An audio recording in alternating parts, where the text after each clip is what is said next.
Good evening everyone. Myself Arnab Ganguly, Assistant Professor of Electrical Engineering Department in Gargi Memorial Institute of Technology College. This is the class of Electrical and Electronics Measurements.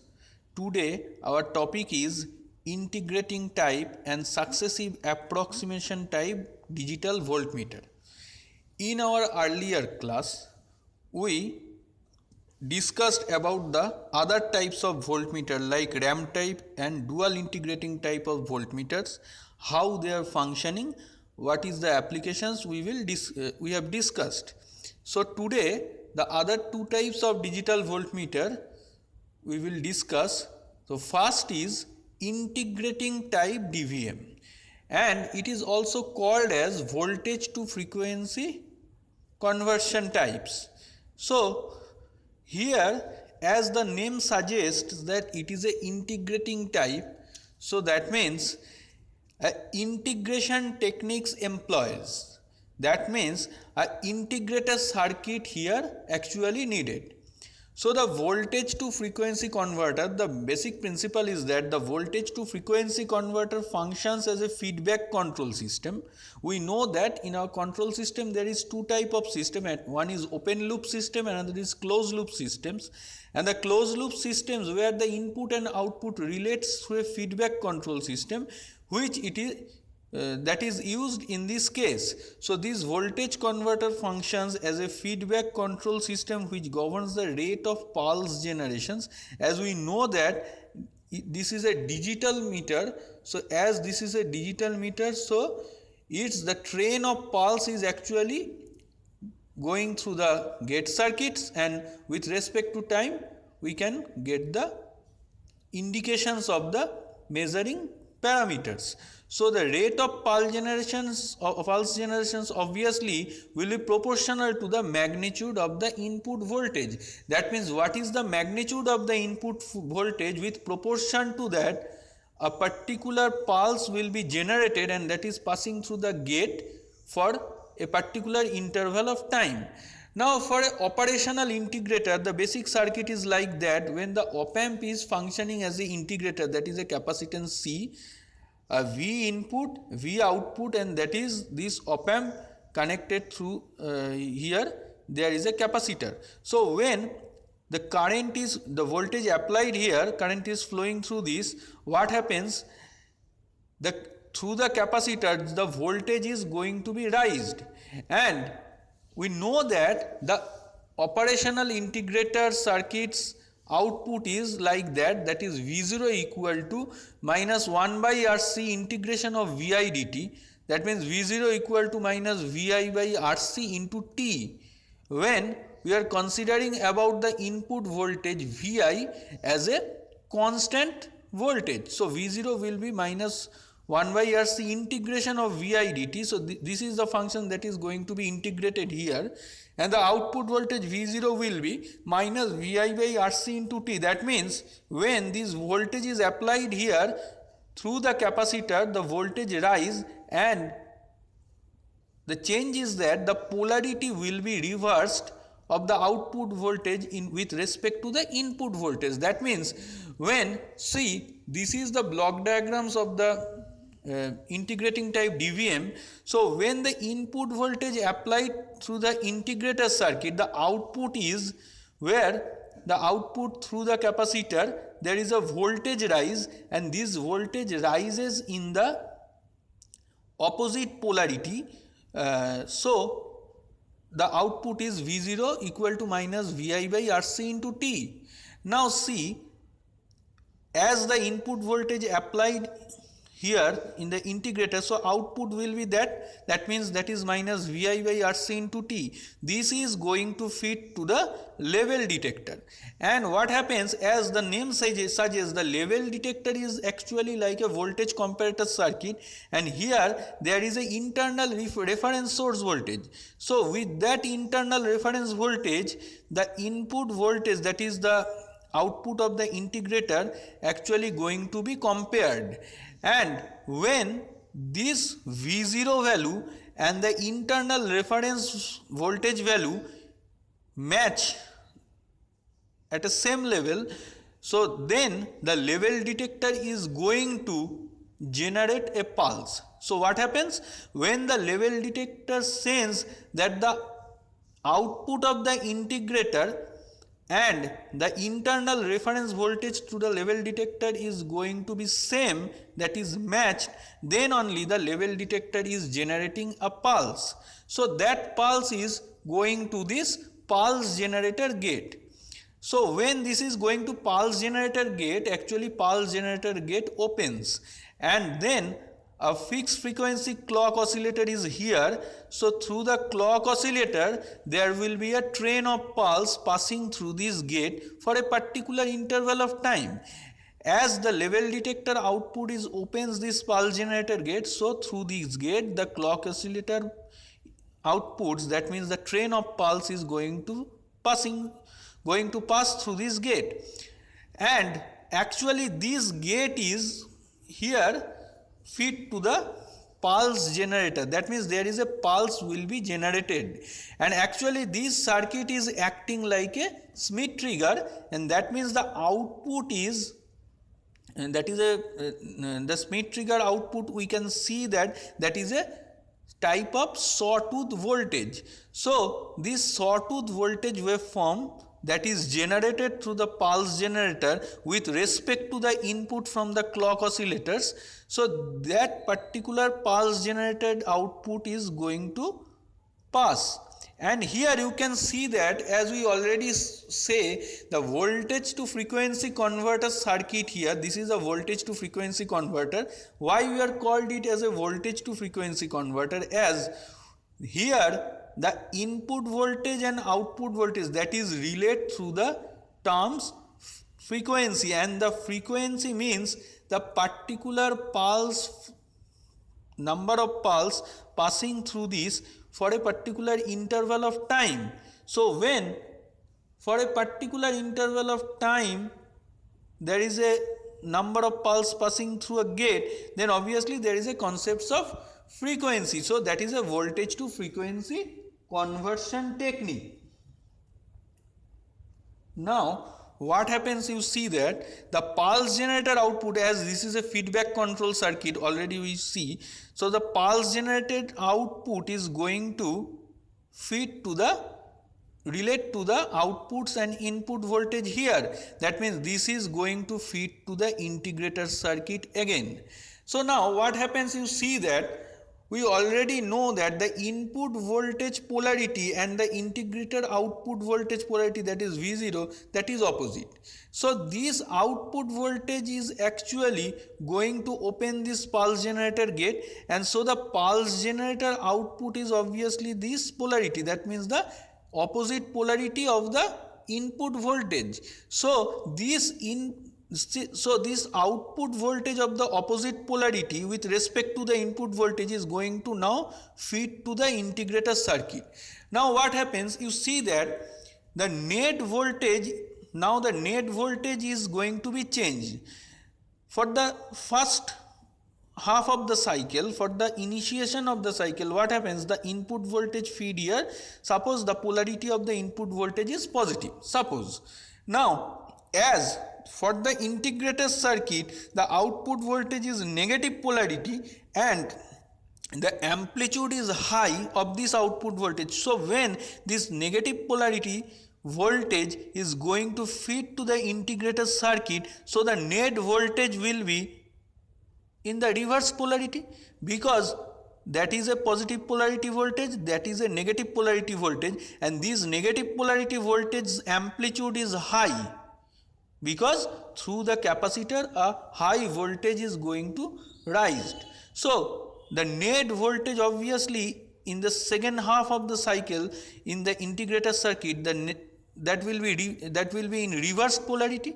So as this is a reverse polarity, now obviously the integrator output cannot hold its value, cannot hold its amplitude, it falls down to its original value, because we know that when a reverse polarity voltage is applied in this integrator circuit, obviously the capacitor is going to be discharged.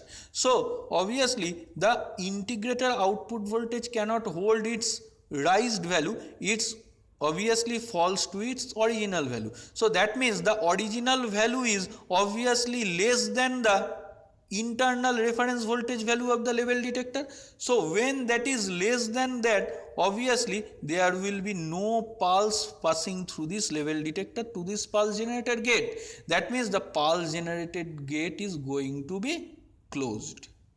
So when that is going to be closed, that means no pulse is passing through there. So what happens, you can see that this pulse generator output feeds to the integrator, and also these outputs actually going to this gate. This is called as a main gate. Now what happens, see, this clock oscillator circuit is also gives a clock pulse to this time based selector, and this time based selector is going to give the pulse to the start stop gate. So as it is a start stop gate, that means when the start pulse is applied here, the gate is going to be open, that means in enabled condition. So there is a pulse passing through this, and that is applied here, and for this reason this main gate is going to be open, and this pulse generator output voltage pulse actually passing through this gate to the counter. That means what happens, you see that the clock oscillator in same times it also gives pulse to this pulse generator gate, and also it gives pulse to this time based selector. That means this output voltage goes to the integrator circuit, and this output voltage also goes through this gate to the counter. That means for this particular input voltage, output voltage is generated, and when this level detector is going to sense the matching of internal reference voltage and this output voltage, then only the level detector applying a pulse to this pulse generator gate, and the gate is enabled. The clock oscillator gives the particular train of pulse that is passing through this gate with respect to this output voltage. That means also clock oscillator applies the same pulse to this time based selector, that applies to the start stop gate, and then obviously in turns it is going to enable this main gate. That means the pulse generator output going to feed to the integrator and also going to passing through this main gate to the counter. So counter actually goes to count the number of pulse with respect to time, and why this number of pulse is actually generated and that is passing through this gate, because of this input voltage applied to the integrator. That means the counter going to count the number of pulse that is indicated the value of this input voltage applied in the integrator. Now when the pulse generator output also applies the integrator as a feedback, we already discussed that in the next half of the cycle, the voltage value through the capacitor is going to be decreased, and it is decreased than the internal reference voltage here. So the level detector stops to applying pulse here. That means this pulse generator gate is closed. So as it is closed, that means the clock oscillator then provide a pulse, and that going to stop this gate, close this gate. The time based selector going to close this gate. That means as this gate is closed in the next half of the cycle, also that in turns close this main gate. That means now in the next part of the cycle, no pulse is passing through this gate until the total pulse is passing and the counting and the total indications is over. Then the next pulse again applied here, and also again the voltage through the capacitor going to rise, and the cycle goes on. So by this applications, the integration type DVM for the voltage to frequency conversion, that is works here, and it in turns gives us the count, the indications of the input voltage with respect to the voltage to frequency conversion. So that is integrating type DVM. Now our next topic is successive approximation DVM. See here in this circuit there is 4 part, that is SAR. SAR means SAR is successive approximation register. D2A converter. D2A converter means digital to analog converter. See here this is a comparator circuit that is going to compare. That is a sample and hold circuit, that is hold the input signal as per the requirements, and here this is a logic circuit that is going to control the SAR with respect to the comparator output. Now what happens, you see, suppose that is a register that is called successive approximation register. Suppose this is a 8-bit register. As per the digital knowledge we know that we can say it is a 8-bit register. So see, first in the initiation of the cycle what happens, this logic circuit is actually resets it into such a manner that the most significant bit is equal to digital 1. That means the register's most significant bit is equal to digital 1 and the other bit is 0. That is the initial condition. That means if it is a 8-bit register, that means we can write it as 1000. That is a 8-bit register.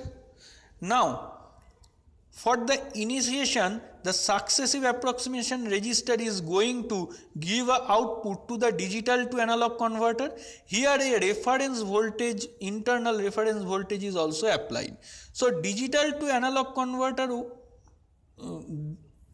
sends this, gets this output of the register and then provide a analog pulse that is half of the reference voltage. Suppose reference voltage is 1, say reference voltage is E, so half of the reference voltage means half of E. That is provided. So that is provided here in the comparator circuit. Also the input signals is applied here. Now suppose the comparator compares as and say that the input signal is greater than the digital to analog converter output. So if the input signal is greater than the converter's output, then this state of the register continues. That means the most significant bit of the register remains at 1 and the digital to analog converter going to provide the pulse as the half of the reference voltage value, that means half E. Now for the next bit there is a ring counter that is going to advance the bit of successive approximation register. That means the next bit is going to be 1 state. That means what happens, see here 1 1 0 0 0 0 0 0. Now this is the state. So for this register also gives the output to the digital to analog converter, and now the digital to analog converter going to provide another half pulse. Another half pulse means up to now this is providing half pulse of the reference value. Now another half pulse of this, that means half E plus half of half E, that means 1/4 E, that is provided. So suppose now the comparator compares that the input signal is not greater than the digital to analog converter output. Now the digital to analog converter output is greater than this input signal. So if that happens, then what happens, say that this logic circuits gets the output from the comparator that the digital to analog converter output is greater than the input signal, then based on that it going to reset the bit of SAR. So reset the bit of SAR means this second bit is going to be again 0, as the digital to analog converter output is greater than the input signal. That means the digital to analog converter going to provide the pulse as first pulse, that means half of E, that this pulse is going to be rejected. Now by this method the 8-bit register, if it is a 8-bit register, the total 8 bits are going to be tested, and by testing that, when the last bit occurs, last bit appears, the converters, the SA are going to provide the final approximation value of the unknown voltage, and this is the data, and this is the total output data provided by this register, and by this we can say that this is the total approximations of the input signal. So by this nature, this digital approximation of the sample input voltage and the final output of SAR we can get, and this conversion period is Tc equal to n into clock period. N is the number of bit and clock period is the time taken, and by this successive approximation DVM works. So that's all for today. We today conclude about all the digital voltmeters. So from here the types of questions you can get, that the working principles and the natures, the applications and the comparisons between the different type of digital voltmeters. So thank you. In our next class we will start the signal generators part. Okay.